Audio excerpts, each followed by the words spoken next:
Welcome to the new year and a new series of Factorio, or at least an introduction to a new series of Factorio.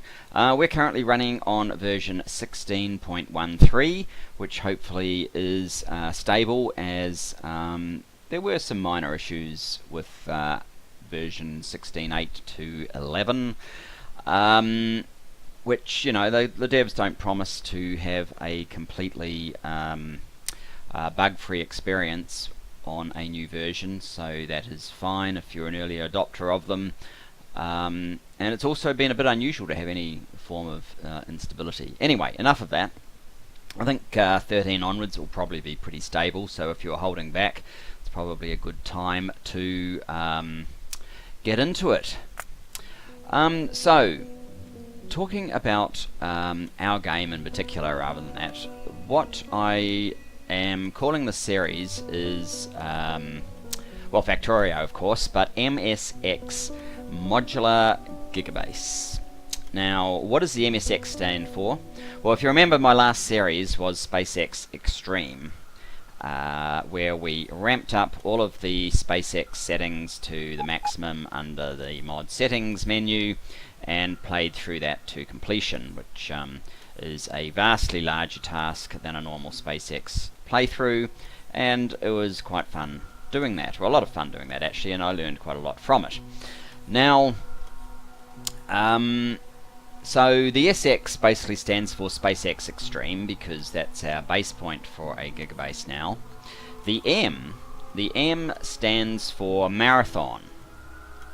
So we are engaging marathon tech prices across the board. What this means is, if we go into the tech tree, I mean, you'll see there's a whole bunch of things that have been researched already, because this is a game in progress, like most of the ones, well, all of the ones I've put up I think actually are.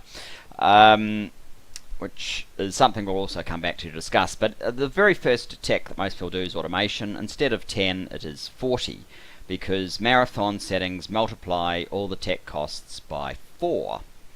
Now, this actually has followed through into the SpaceX costs as well. So SpaceX is 16 times its normal and times another 4, meaning that red science for the faster than light theory A will in fact be 16 million, not just the 4 million that we had to face last time. And the pinnacle of all of the SpaceX researchers, you know, not only is this 8 million rather than 2 million, but it includes space science packs. So not counting for a moment the impact of production modules within our research labs, this basically means we will need 8,000 launches solely to get the space science necessary for the final research, which is quite a few more, is more than double actually the total number of launches we did in our entire previous campaign under 0.15. Now, a few other things that this has done. We have, for example, worker robot speed. The first infinite level, we haven't started any infinite research, but the first infinite level of this is 4,000, not 1,000, because it's been multiplied by 4. So even the infinite researchers are going to cost us an awful lot more. Mining productivity, for example, the first one that requires space science requires 6,000, not 1,500, and so you can see therefore that it is in fact across the board. Now, the one part of marathon mode that I haven't adopted is in fact the recipes. So faster than light drives are still very expensive, but they haven't been increased. They wouldn't be anyway. It's more actually the base components. So if you have a look at, for example, green circuits, we have the standard recipe: 3 copper, 1 iron plate, as opposed to 10 copper cable, and I think by memory it's 2 iron plates, something like that. I can't remember off the top of my head. I have actually done a SpaceX playthrough of marathon mode, which is quite fun. I actually don't mind the marathon mode, but applying it to a Gigabase just is a huge additional multiplier to the total resources, and you're not really getting the stats that well, I kind of feel the stats aren't rewarding you, shall we say. So for example, in the last Gigabase we were doing sort of at times 360,000 green circuits per minute. If you applied marathon costs to that, that would basically end up being merely sort of 100,000. So you have to go on an order of sort of threefold increase to get the same sort of numbers of the base resources that you need for everything else. And for the moment that is a step too far, so I've only gone with the tech costs, but as you saw, it is across the board. So that is what the MSX part stands for. Now, modular Gigabase. Okay, last time we used the developer's rail world settings in an otherwise completely vanilla game, and that resulted in what did it result in? It resulted in a very claustrophobic experience. So rail world, you'd assume you've got lots of wide open spaces and room to move everywhere. Well, we certainly didn't really have that. We were hemmed in by, well, I find resource patches to be something that hems you in, because I don't like building on top of them unless absolutely necessary. So there's that, and then there was this angry sea of biters, as though we were playing a death world, when that wasn't what we were interested in at all. So we needed to reduce the number of biters in the experience for it to be more reasonable. Even though they've spread out resources somewhat in 16, I started this actually in 15, this series in 15.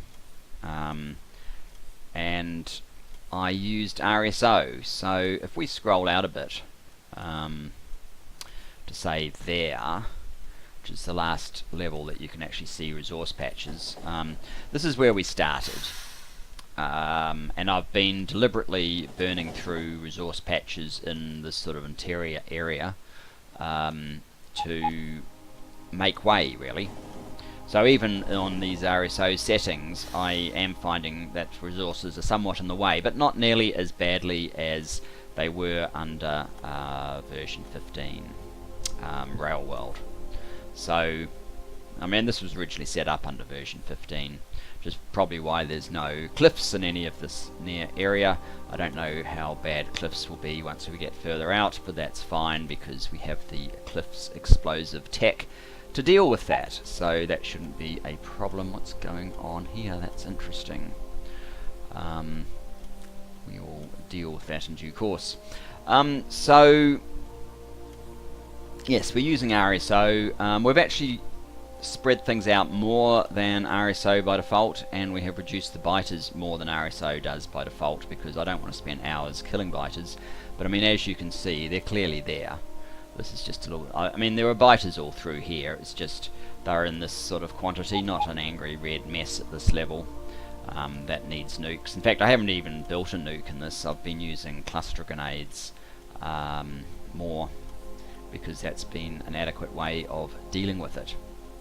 So, there's that. So, obviously, modular Gigabase. Instead of one huge central base that we were kind of forced into, we're going to build everything as modular components in and as we require them, I guess, with a general philosophy that of, can you see the, no, because that's slightly confusing,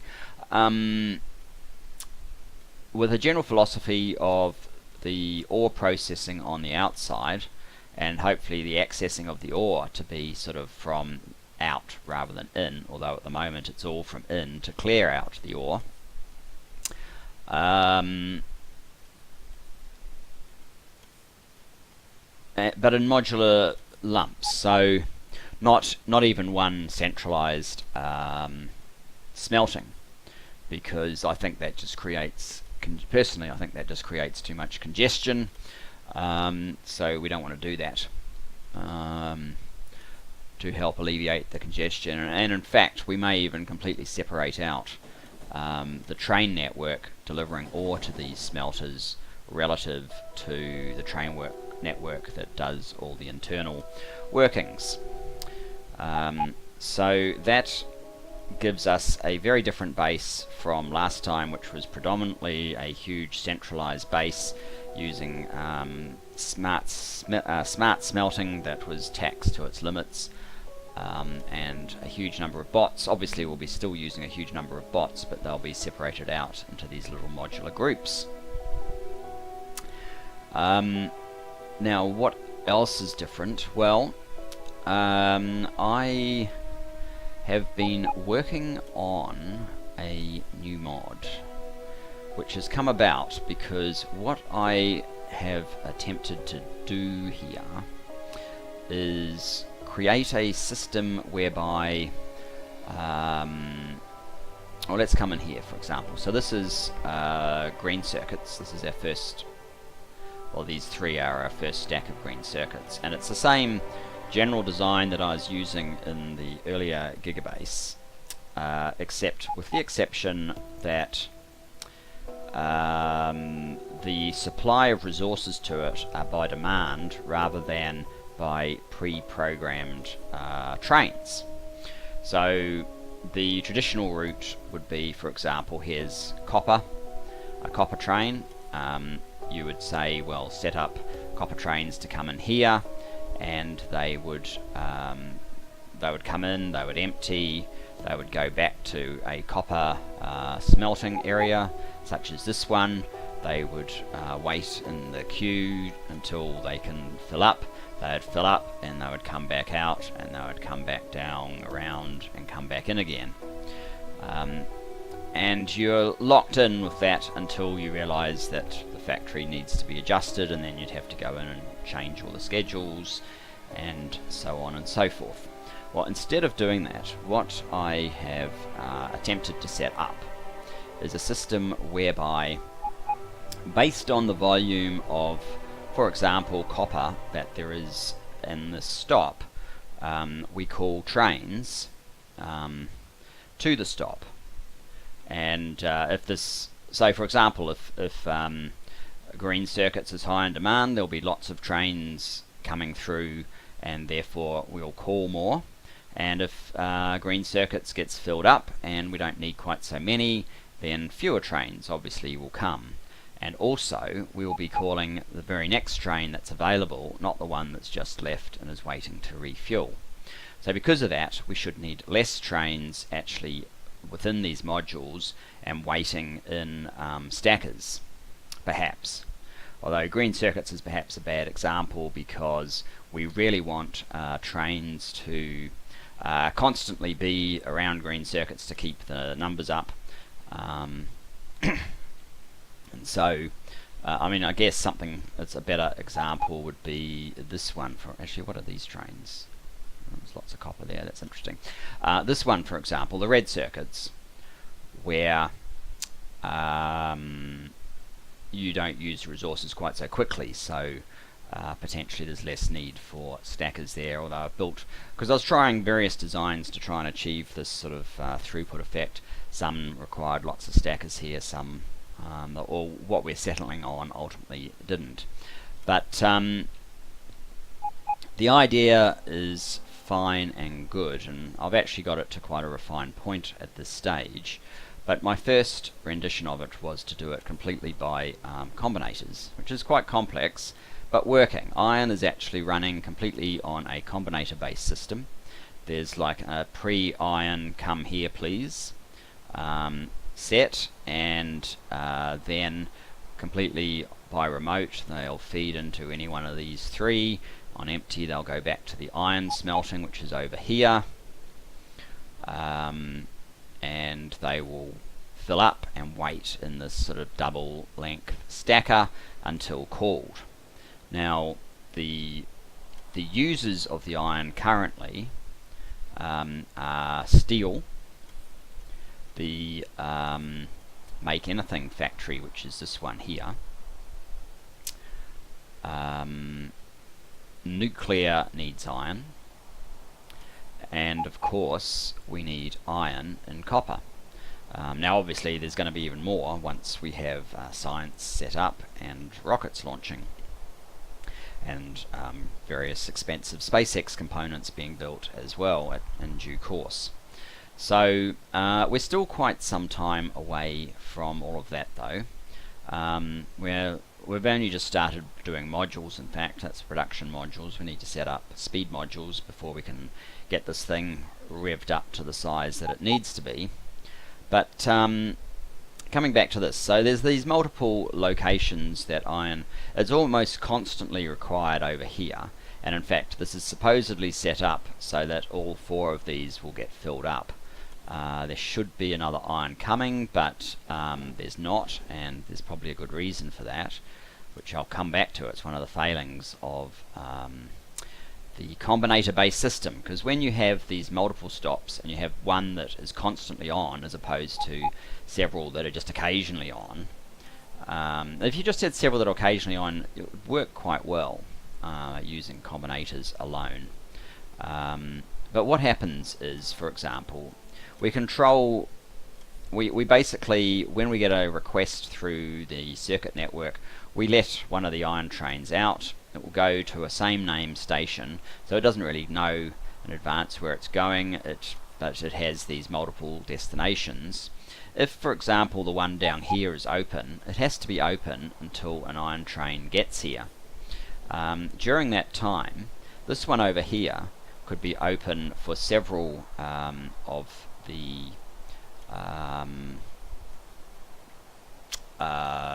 green circuit stacks, which means that this will empty out of several of its trains and additional calls will be made. Now the train, we don't know for sure where it's going to path except from experience, and from experience I know that it will actually send trains repeatedly down here in preference to over here, which means that this does not get refilled and we end up with a congestion down here where we have trains that shouldn't be here. They should instead be heading over here, and in fact that is probably what this train is. So our nuclear setup called a train, more than one came, we've got one that's just sitting here being wasted, and now we have a hole over here instead of all the iron trains that we should have had, although actually that one's turned off, so I'm not exactly sure why that's the case. I can't remember, because even building these via combinators gets very complicated, and I think I just about used a different technique for every part of the factory that I was putting combinators into.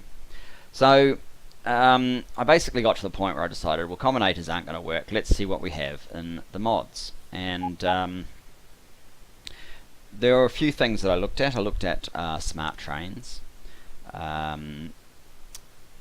Smart trains is a very in-depth mod. It's sort of got too much.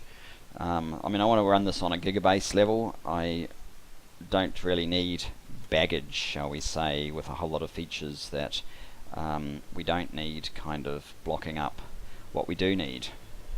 So I kind of ruled it out on that respect, and also on the basis that it didn't really do exactly what I want, because what I really want is a system whereby we just basically yell out we need copper, and copper is supplied. It could be from here, this is copper down here, it could be from here, it could be from multiple other ones depending on who has copper and who's closest.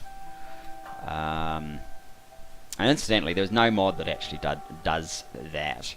That's on the mod portal at the moment, which is why I've actually ended up building, or partly why I've ended up building my own. But I did look at a couple of others. There's one called Train Caller, I think it is,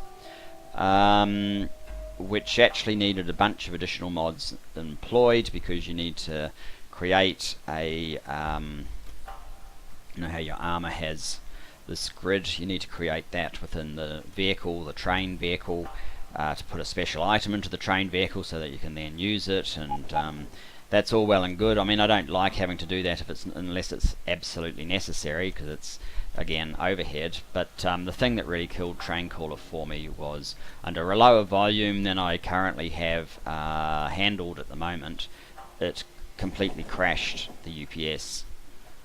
Very low volume, and UPS just sank to nothing, no time flat. You can see we're still basically at 60-60. So another one that I tried was one called Train Controller, which was a lot better on the UPS than Train Caller, but it had its issues as well. What it did, for one thing, was, I mean, if you look at any train, they have a schedule. The Train Controller basically wipes the schedule and replaces it with a single station and no wait condition, which it should have put in at least a wait condition so that things are consistent, like it's consistent with the interface that you have manually, but it didn't do that. But it was the initial part of it. So here's iron. That should be enough to trigger one of these iron trains to come. There you go, and that's all by combinators. It should have had that for one thing. So the problem at the beginning was, I knew that because I'm being modular, we're having a many-to-many relationship, not a one-to-many relationship. So if it was a one-to-many relationship, that would have worked fine under the system, because it had a system whereby you don't know what your home was, except that if there's only one home, you can just send the train back to that home and everything's hunky-dory, because it has this sort of send back and call functions. But we want a many-to-many, so that was never going to work for me. And it also, ultimately, if you ran into a situation where, say, all of your copper is used, which is not the current one, because we have some hold up somewhere that's causing an issue, but if it's not, if you are unable to fulfill the call requests, the UPS quickly plummeted and died as well, so ultimately unusable. So that's why I've actually started work. It's not complete yet, but it is enough to, well, the system you've got running here, aside from the iron, which is running on combinators, and everything used to be running on combinators, but the iron is running on combinators. The rest of the factory is actually running on my new mod, which is this one here, which is a bit rough around the edges for starters, but basically the idea is you set up stations, and I've set up these ones for this point. They're all called train stop. I was actually just seeing what the name of it was, but these are what I call subscribers. So they if you're familiar with design methodologies, it's basically a publish subscribe design, where these guys are subscribing to the potential requests of the publishers. So they're open receivers, if you like. They potentially have resources, and they're waiting to be for requests. The actual trains, this is the list of all the trains, so these ones are actively waiting in their subscription station, available for being called by the publishers. So you can see, for example, that these are same named stations, so you can see there's like 6 trains waiting in CSP4, which is copper smelting plate 4. This is the wait station for 4. 2, I actually added a W after it for wait, and I wasn't consistent with my naming convention, but there you are. So there it is there. There's only one, as you can see, there's only one copper 2. So that's the subscriptions, and then you have the publishers, which are the ones that ask for resources from the subscriptions. See, there's a bunch of copper, green circuit, red circuit, times 4, and then the green circuit in turn is asked for by the red circuit, and the processing unit and the green, red and processing units are requested by the production module at the moment. So those are the publishers. We then have priorities, subscription priorities. So the resource ID is something that in the future will mean that you can, I'll probably add it to some of these other lists so that you can see what resource is in demand, but it's not actually otherwise used other than just here. The signal is the actual ID for the priority list, and so for example I'm using a 2 here to say I want to come from this copper 2 first and then copper 4. I can just as easily add in like a copper 4. In fact, I might even do that. For now it shouldn't matter if we said, okay, so the product is copper, the ID is a 4, and then you select from the stations that are subscribers, how you want this to work. So this could be CSP4 first and then CSP2, and we can save that, and you can see we now have an extra priority that we can choose from, or that's available to us. So basically the idea is within the stations, are we anywhere where are we in fact? We're here. Where is here? We are near red circuit. So if we ran along here and looked at our train publisher, what it says is it's using this priority. So it's calling from copper 2 first, and then copper 4. This one's actually active because it doesn't have enough. It's got no trains coming, and it wants 1 based on the rules that we've set up here. So those are the priorities. Some of them are just coming from one source at the moment, but when we get more copper we can add to the lists of the copper and the order that they come in. And so what basically happens is either a train like this one, which is red copper 4, will be looking for copper, sorry, not red copper 4, red circuit 4 looking for green circuits. So RC4, there's no green circuits waiting. So what happens is it goes into the requests, open requests, and you can see that red circuit 1 green, which is the name of red circuit 4 green, red circuit 4 green, there it is requesting, and it will stay in this queue until a new train pulls up in subscription for green circuits, and it will feed, the processing unit green 3 first, and then this one will get the next train, and so on and so forth, and that will remove the request. And that's pretty much how it works. There's a reasonable amount of work still to do on this. I mean, it is working at the moment. If we have a look at the demand, it's this is 1 microsecond, so this is tenths, this is hundredths. We're basically using sort of 2 100ths of a microsecond out of the total update here. Should this update get past 16.66, etc., that's when our UPS drops below 60. So we're well short of it at the moment. Under 15, without this one really running at all, we were basically up to 16 already, just knocking on the door of 17. So that's how much better version 16 is over version 15. It's clearly an improvement. So there you have it. So basically, yes, we'll be using that, and the reason we're using this requesting thing is because I think I haven't sort of analysed this fully properly yet, but I think that the impact on trains, the number of trains required, will be in the order of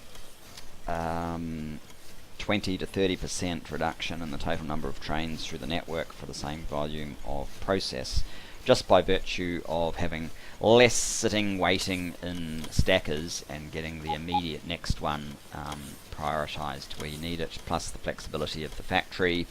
And all of that will make it quite interesting to use, plus the fact that we've got this very modular based base will make it a fairly different experience to our previous one. So that's the backdrop. Now the question I have for you guys is, do you want me to start fresh on 16, build up a starter base to get to a point where we can then start building all of this stuff, or do you want me to continue from where I'm at and take it from there? Let me know in the comments, and yeah, I mean, at the very least I'll use this to keep building this until it's fully functional, because there's, I mean, the obvious problem here is I don't actually have any edit tools. I need delete and just edit station list in particular, but that's not available, so we need that and a couple of other niceties, but I mean, it is very close otherwise. But yeah, let me know in the comments what you think about starting again or carrying on with this, and I'll give it a few days to see what people say. I don't guarantee I'm going to follow what you say, just depends on well, really what you say will influence me, but it's not necessarily just a democratic vote, so I'll say that. Anyway, thanks for watching. Let me know what you think. I hope you're all having a great 2018. I am so far, and I look forward from hearing from you and seeing you again. Cheers guys, bye bye for now.